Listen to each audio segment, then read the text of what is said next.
يا أيها الذين آمنوا إذا قيل لكم تفسحوا في المجالس فافسحوا يفسح الله لكم وإذا قيل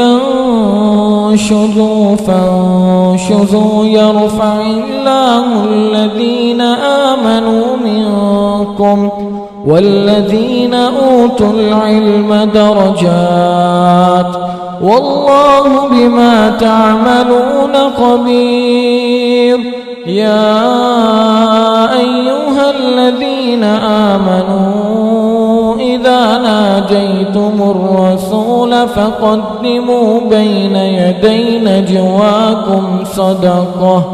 ذلك خير لكم وأطهر فإن لم تجدوا فإن الله غفور